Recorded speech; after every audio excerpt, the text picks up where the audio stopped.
Salam sejahtera dan selamat datang di Ruang Dosen. Pada kesempatan kali ini, kita akan membedah sebuah topik yang sangat esensial dan menantang di dunia onkologi medis, yaitu karsinoma nasofaring, atau biasa kita singkat KNF. Ingat, KNF ini bukan sekedar kanker kepala dan leher biasa. Ini adalah keganasan yang sangat unik. Hari ini saya akan mengajak Anda menelusuri secara komprehensif, mulai dari akar patogenesis biomolekulernya di tingkat seluler, sampai bagaimana ilmu kedokteran menerjemahkannya menjadi tata laksana klinis yang presisi. Mari kita mulai.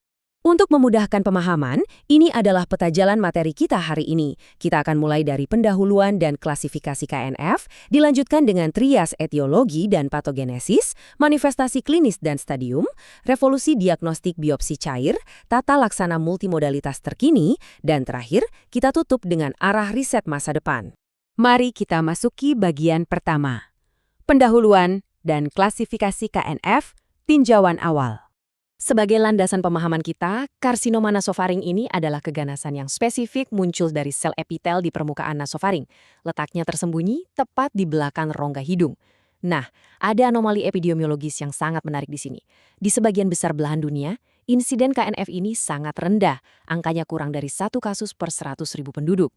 Tapi coba perhatikan wilayah endemik seperti Tiongkok Selatan dan Asia Tenggara, yang tentunya termasuk negara kita, Indonesia, angka kejadiannya meroket tajam. Itulah mengapa KNF bukan sekedar catatan kaki di buku teks, melainkan masalah kesehatan masyarakat yang sangat masif dan mendesak untuk kita tangani bersama. Kalau kita tinjau dari profil histopatologisnya, Badan Kesehatan Dunia atau WHO membagi KNF menjadi 3 tipe utama. Tipe 1 adalah karsinoma sel squamosa berkeratin, kemudian tipe 2, karsinoma tidak berkeratin, dan tipe 3, karsinoma tidak berdiferensiasi. Poin krusial yang perlu digarisbawahi ada pada tipe 2 dan tipe 3. Mengapa? Karena kedua tipe inilah yang sangat mendominasi kasus di wilayah endemik seperti Indonesia. Lebih jauh lagi, kedua tipe ini ternyata memiliki kaitan patogenik yang luar biasa kuat dengan infeksi virus tertentu. Kita melangkah ke bagian kedua, trias etiologi dan patogenesis, interaksi multifaktorial. Keganasan ini tidak muncul secara tiba-tiba dari ruang hampa. KNF adalah hasil dari orkestrasi interaksi yang sangat kompleks. Sebuah fakta yang sering mengejutkan adalah bahwa lebih dari 90% populasi manusia dewasa di seluruh dunia itu sebenarnya terinfeksi oleh Epstein-Barr virus atau virus EBV. Virus ini hidup damai berdampingan secara persisten di dalam sel B kita.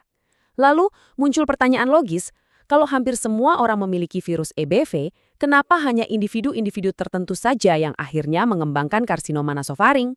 Jawabannya terletak pada apa yang kita sebut sebagai trias etiologi. Keberadaan virus saja ternyata tidak cukup, harus ada faktor kerentanan yang spesifik. Yang pertama adalah faktor genetik. Studi genomik menemukan bahwa individu yang rentan memiliki semacam kelemahan pada lokus HLA di kromosom 6p21 mereka. Akibatnya sistem imun mengalami kebutaan dan gagal mengenali antigen dari virus EBV tersebut. Faktor kedua adalah lingkungan dan diet. Konsumsi makanan yang diawetkan dengan pengasinan seperti ikan asin diketahui melepaskan senyawa nitrosamin tingkat tinggi. Bila dipadukan dengan paparan karsinogenik lain seperti asap rokok dan debu kayu, kombinasi ini sukses merusak DNA seluler dan membangunkan virus EBV yang tadinya tidur menjadi bersifat onkogenik. Mari kita bedah lebih dalam lagi ke tingkat molekuler. Ketika virus EBV membajak sel epitel nasofaring, ia memasuki fase yang dikenal sebagai latensi tipe 2.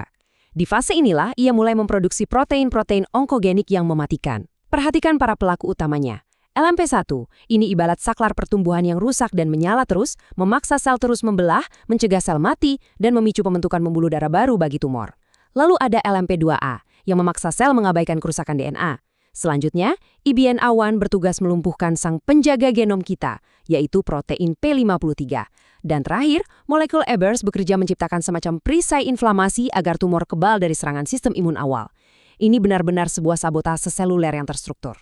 Menghadapi sabotase semacam itu, bagaimana respons genetik inang terhadap infeksi ini?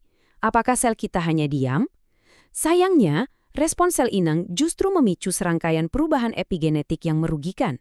Salah satunya adalah inaktivasi gen penekan tumor, seperti terhapusnya gen P16. Akibat dari hilangnya perlindungan ini sangat fatal. Epitel yang tadinya normal kini telah berubah secara definitif menjadi ganas. Hal ini membawa kita ke bagian ketiga, manifestasi klinis dan stadium, gejala dan ekstensi. Setelah menyelami patogenesisnya di laboratorium, sekarang mari kita lihat gambarannya di praktek klinis. Bagaimana penyakit ini bermanifestasi pada tubuh pasien? Ada sebuah ironi besar dalam diagnosis KNF. Meskipun tumor utamanya bersarang di belakang rongga hidung, tahukah Anda bahwa 60 hingga 70% pasien justru datang ke dokter karena ada benjolan di leher yang tidak nyeri? Massa di leher ini mewakili 65% keluhan utama yang membuktikan bahwa tumor sudah bermetastasis ke kelenjar getah bening. Gejala lokal di awal seperti hidung tersumbat, telinga berdenging, atau bahkan penglihatan ganda karena invasi saraf justru sering diabaikan atau disalahartikan sebagai keluhan ringan biasa. Untuk mengevaluasi dan menentukan prognosis pasien, kita menggunakan sistem stadium TNM yang sangat baku. Komponen T menilai seberapa dalam tumor primer menginfiltrasi tulang dasar tengkorak atau hingga menembus intrakranial dan saraf kranial. Komponen N menilai metastasis regional di kelenjar getah bening.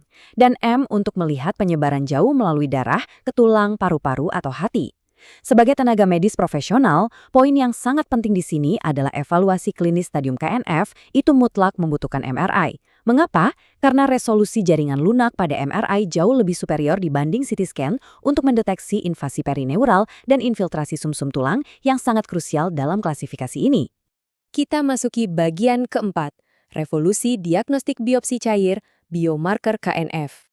Kemajuan teknologi kedokteran telah menciptakan terobosan yang mengubah cara kita mendeteksi kanker ini. Standar emas diagnosis memang tetaplah biopsi jaringan melalui endoskopi. Namun, ada pergeseran paradigma raksasa di ranah onkologi molekuler, yaitu pemanfaatan cell-free ABV DNA. Konsepnya sangat brilian. Ketika sel tumor KNF tumbuh lalu mati, mereka melepaskan fragmen DNA virus secara bebas ke dalam sirkulasi darah pasien. Saat ini, kita bisa mendeteksi dan mengukur fragmen DNA tersebut langsung dari sampel darah biasa. Metode ini dengan cepat menggantikan tes serologi antibodi tradisional karena nilai prediktifnya jauh lebih akurat dan spesifik. Mengkuantifikasi kadar cell-free EBV DNA dengan instrumen real-time PCR ternyata memiliki 3 aplikasi klinis yang luar biasa revolusioner. Pertama, screening dini. Kita mampu mendeteksi keberadaan KNF pada individu di wilayah endemik bahkan sebelum mereka merasakan gejala apapun. Kedua, evaluasi prognosis. Kadar baseline yang tinggi sebelum terapi sangat berkorelasi dengan beban massa tumor yang berat. Dan yang ketiga, ini yang paling aplikatif, pemantauan sisa penyakit atau minimal residual disease. Jika setelah terapi kadar DNA ini tiba-tiba naik kembali, ini adalah alarm dini adanya kekambuhan yang bisa terdeteksi berbulan-bulan sebelum tumornya terlihat pada hasil pemindahan radiologi. Selanjutnya, bagian kelima, tata laksana multimodalitas terkini, paradigma terapi.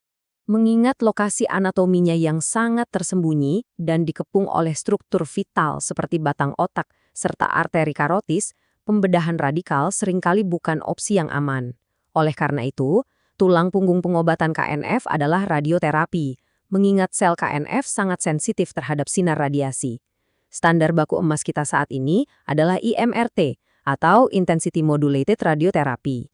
Ini adalah teknologi tingkat tinggi yang menembakkan dosis radiasi secara sangat presisi langsung ke jantung tumor, sekaligus membelokkan paparannya agar tidak merusak organ sehat di sekitarnya. Hasilnya, efek samping toksik yang parah seperti xerostomia atau mulut kering permanen kini dapat dihindari secara signifikan. Namun, untuk pasien dengan stadium lanjut lokal, mengandalkan radiasi saja tidak akan cukup karena resiko penyebaran mikroskopisnya tinggi. Disinilah pendekatan terintegrasi masuk. Regimen biasanya dimulai dengan kemoterapi induksi. Tujuannya adalah membombardir dan menyusutkan massa tumor yang terlalu masif agar menjauh dari organ kritis. Langkah ini dilanjutkan dengan kemoradioterapi konkuren, di mana agen kemoterapi seperti cisplatin diberikan secara bersamaan dengan jadwal radiasi. Cisplatin di sini bertindak sebagai radiosensitizer yang memastikan sel kanker sama sekali tidak punya kemampuan untuk memperbaiki DNA-nya yang hancur oleh radioterapi. Paradigma pengobatan terus bergerak maju dan inovasi paling mutakhir kita adalah imunoterapi. Secara biologis, lingkungan mikrotumor KNF itu dipenuhi oleh sel-sel T kekebalan tubuh kita sendiri. Tapi masalahnya, mereka lumpuh, kelelahan, ditekan oleh sinyal PDL1 dari sel kanker. Penggunaan obat golongan immune checkpoint inhibitors dirancang khusus untuk memblokir jalur pelumpuhan ini. Secara kiasan, obat ini masuk dan melepaskan rem pada sistem imun pasien. Setelah rem itu terlepas, sel T akan terbangun kembali dan secara agresif memburu serta menghancurkan sel tumor KNF. Ini adalah sebuah revolusi harapan, khususnya untuk kasus yang rekuren dan metastatik. Akhirnya, kita tiba di bagian ke-6, arah riset masa depan, harapan baru. Memahami semua senjata terapi yang kita miliki, pertanyaannya adalah bagaimana hasil akhirnya? Data kelangsungan hidup atau survival rate saat ini menunjukkan bahwa ilmu kedokteran bekerja dengan sangat efektif. Berkat IMRT dan kemoterapi modern, angka harapan hidup 5 tahun untuk KNF stadium awal kini telah melampaui 90%. Namun, kita juga harus melihat realita pada stadium lanjut lokal, di mana angkanya masih tertahan di sekitar 75%. Kesenjangan angka inilah yang menjadi pemicu utama mengapa riset biomedis sama sekali tidak boleh berhenti. Kemanakah arah riset kita menuju? Saat ini, para peneliti memusatkan perhatian pada 4 pilar harapan baru.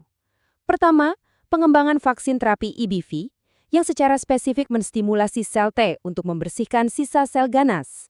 Kedua, adoptive cell therapy seperti CAR T-cell, di mana sel imun pasien direkayasa di laboratorium agar menjadi pembunuh presisi untuk kanker. Ketiga, integrasi kecerdasan buatan atau AI untuk memetakan target radiasi secara instan dan jauh lebih presisi. Dan keempat, penerapan deeskalasi terapi berbasis kadar cell-free EBV DNA, di mana kita menurunkan intensitas obat pada pasien berisiko rendah. Tujuannya adalah meminimalkan toksisitas tanpa mengurangi efektivitas penyembuhan sama sekali. Sebagai penutup sesi pembelajaran kita, mari renungkan satu kutipan esensial ini. Pendekatan komprehensif dari bench to bedside, dari meja laboratorium hingga ranjang pasien, adalah satu-satunya cara mengatasi kompleksitas keganasan.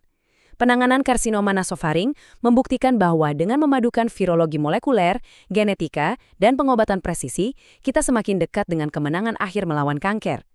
Bila Anda senang dan merasa mendapatkan wawasan baru dari sesi pembelajaran seperti ini, saya sangat mengundang Anda untuk subscribe channel ini, Ruang Dosen. Pastikan Anda mengaktifkan lonceng untuk mendapatkan notifikasi setiap kali ada materi terbaru. Jangan lupa juga untuk klik like dan share video ini jika dirasa bermanfaat, agar kita bisa terus menyebarkan ilmu pengetahuan ke lebih banyak orang. Terima kasih atas atensi akademis Anda yang luar biasa, dan sampai jumpa di sesi pembedahan ilmu selanjutnya.